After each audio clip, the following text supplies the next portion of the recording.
జై భీమ్. జై భీమ్. సో మీరందరూ దీన్ని గ్రహించి రాబోయే ఈనాటి మాల 17వ సంవత్సరంలో నిర్వహించుకునేదానికి ఈ యొక్క కార్యక్రమాన్ని ఏర్పాటు చేశాను. నాకు ఇప్పుడు 25 సంవత్సరాలు వచ్చింది. మరి అప్పుడు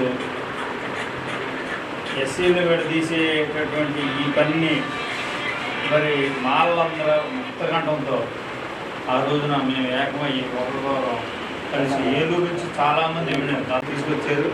దానివల్ల మరి అన్న పాలన చెప్పినట్టుగా జై భీమ్. మరి ఈరోజు ఏలూరు నగరం ఎస్ఆర్పిఎస్ వైఎస్ రాష్ట్ర కార్యాలయంలో ఉమ్మడి ఆంధ్రప్రదేశ్లో 1997 ఆగస్టు 11వ తారీఖున జరిగినటువంటి మాలల ఐక్యతపై దెబ్బ కొట్టినటువంటి ఆనాటి ప్రభుత్వం లాఠీ చార్జీలో అమరులైనటువంటి శాషయ్య నారాయణ గారికి ముందుగా ఎయిమ్స్ తరపున నివాళులు అర్పిస్తూ ఏదైతే వాళ్ళు కలిసి ఉండాలి ఎస్సీలంతా నినాదంతో ఆనాడు సెక్రటరీ ముట్టడికి వచ్చారో, కలిసి ఉండటం వాళ్ళకి ఇష్టం లేక లాఠీ చార్జ్ చేసి మరి చనిపోవటానికి మూల కారణమైంది ఆనాటి టీడీపీ ప్రభుత్వం. దాన్ని మనం బాధించదగ్గ విషయం, విచారించదగ్గ విషయం.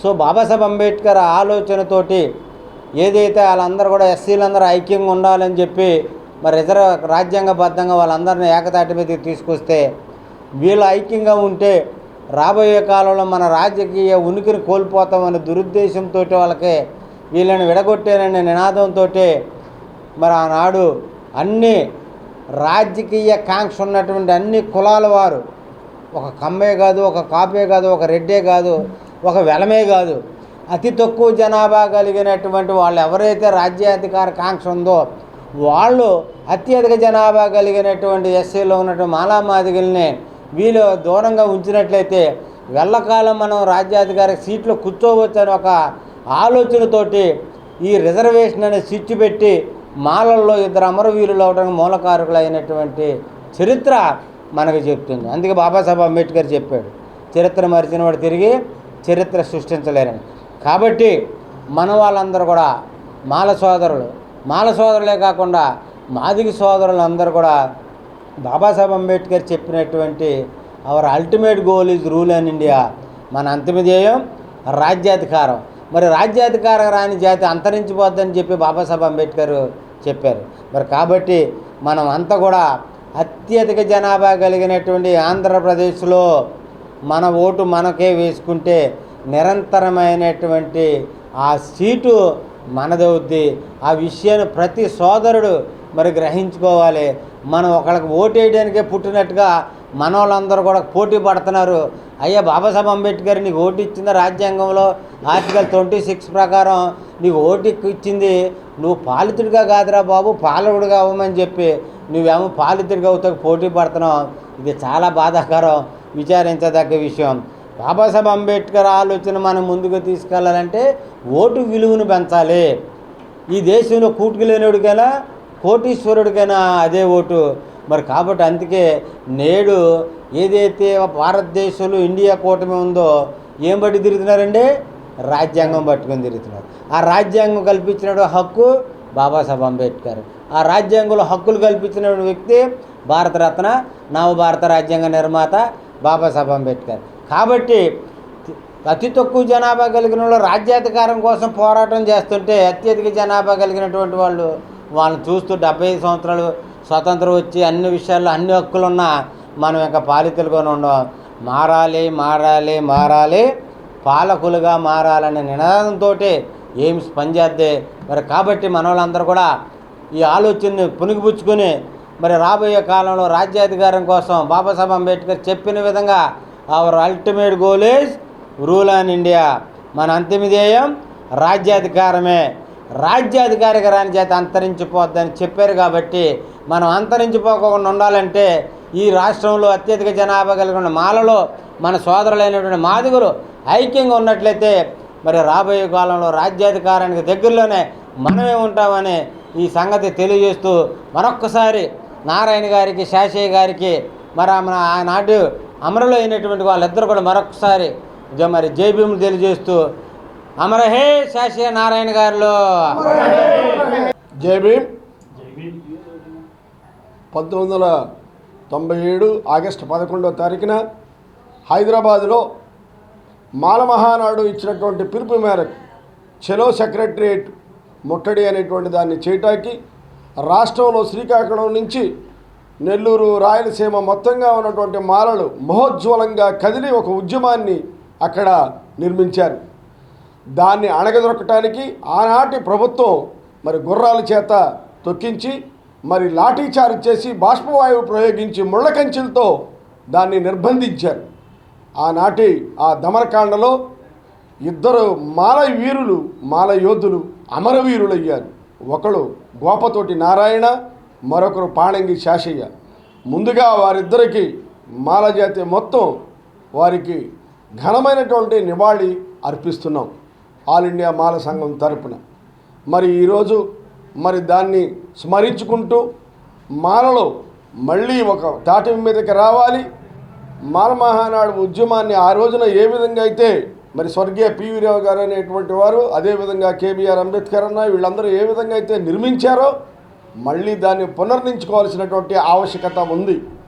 ఈ రోజున లక్షలాది మందిగా ఉన్నటువంటి మాలలో ఒకే నినాదంతో వర్గీకరణని మేము రాజ్యాంగ విరుద్ధమైంది కాబట్టి వ్యతిరేకిస్తున్నాం. ఆ రాజ్యాంగ స్ఫూర్తికి విరుద్ధమైనటువంటి వర్గీకరణని మేము ఒప్పుకునే ప్రసక్తే లేదు. కానీ ఈ సుప్రీంకోర్టు ఇచ్చినటువంటి ఎంపిరికల్ డేటాని ఆధారంగా చేసుకుని గనక చేస్తే మేము జిల్లా వారీగా చేస్తామంటున్నారు. దానికి పునరాలోచించుకోవాల్సినటువంటి ఆవశ్యకత కూడా ఉంది అని ప్రభుత్వానికి తెలియజేస్తున్నాం. 1985లో జరిగినటువంటి కారంచేడు నరమేధం నుంచి 2 ఉద్యమాలు పుట్టుకొచ్చినాయి. ఒకటి దళిత మహోద్యమం, అది ఐక్య దళిత మహోద్యమం. అది రాజకీయ అధికారానికి అంబేద్కర్ ఆశించినటువంటి మాస్టర్కి తీసుకుంటాకి ఈ షెడ్యూల్ కులాలు దగ్గరగా వెళుతున్నాయనేటువంటి ఉద్దేశంతో, మరొక వైపు కన్షీరామ్ గారు చేస్తున్నటువంటి ప్రయత్నాన్ని విభజించటం కోసం ఆనాడు ఒకవైపు దళిత ఉద్యమం వస్తే మరొక వైపు విభజన ఉద్యమం దాన్ని కామ్రేడ్లు దాన్ని ముందుకు తీసుకొచ్చారు. అంటే ఆనాటి ఉన్నటువంటి పరిపాలన చేస్తున్నటువంటి కులాలు ఈ 2 కులాలు అంటే కమ్మ, రెడ్లు వీళ్ళు ఆలోచన చేసి వీళ్ళని గనక విభజిస్తే తప్ప మన కుర్చీలను మనం కాపాడుకోలేము, లేదంటే రాజ్యాధికారాన్ని వీళ్ళు తీసుకుంటారనే ఉద్దేశంతో మరి ఎంఆర్పిఎస్ అనే ఉద్యమాన్ని తీసుకొచ్చారు. ఏదేమైనప్పటికీ ఇప్పుడు మళ్ళీ మేము ఒకటే కోరుకుంటున్నాము, జరిగిందేదో జరిగింది. మాలా మాదిగ సోదరులు ఐక్యమై ఈ రాజ్యాధికారానికి దగ్గరికి వెళితే తప్ప వాళ్ళు వేసే ఎంగులు మెతుకుల కోసం మనం ఆశపడకూడదు. ఒక మెతుకు ఒక ప్లేట్లో ఎక్కువైందని, ఒక అరమెతుకు ఇంకోళ్ళకి వెళ్ళిపోయిందని అనుకుంటున్నారు. అది కాదు. ఆల్ ఇండియా మాల సంఘం తరపున మేము ఒకటే నిర్ణయం తెలియజేస్తున్నాం. రాబోయే కాలంలో మా జనాభా ఈ రోజున 25% పెరిగింది. ఆ 25%కి పెరిగినటువంటి జనాభాకి అనుగుణంగా ముందుగా 25% రిజర్వేషన్ పెంచాలి. ఆ తర్వాతే మీరు ఎంపిరికల్ డేటాని అనుసరించి న్యాయంగా అది పంపిణీ అనేటువంటి దాన్ని తర్వాత ఆలోచించండి. అది నెంబర్ 1. అదేవిధంగా ప్రైవేట్ రంగం, ప్రతిదీ ప్రైవేట్ రంగం చేసేసారు. కాబట్టి ప్రైవేట్ రంగంలో కూడా రిజర్వేషన్లని ఖచ్చితంగా ఇంప్లిమెంట్ చేయాలి అనేటువంటిది మా నిర్ణయం. అదేవిధంగా ఖచ్చితంగా పేదలందరికీ, అది మాలైనా, మాదిగైనా, రెల్లైనా ప్రతి ఒక్కరికి కూడా భూ పంపిణీ అనేటువంటిది జరగాలనేటువంటిది 3వది. సో ఆల్ ఇండియా మాల సంఘం తరపున మేము డిమాండ్ చేసేటువంటి ఈ 3 అంశాలు. మరొక విషయం ఏమిటంటే ఈడబ్ల్యూఎస్ అనేటువంటి దాని దుర్మార్గమైనటువంటి చర్య. అది ఎకనామికల్లీ బ్యాక్వర్డ్ క్లాస్ అనేటువంటిది పెట్టి 10% ఏకమిక్కిన 10% ఇచ్చేశారు.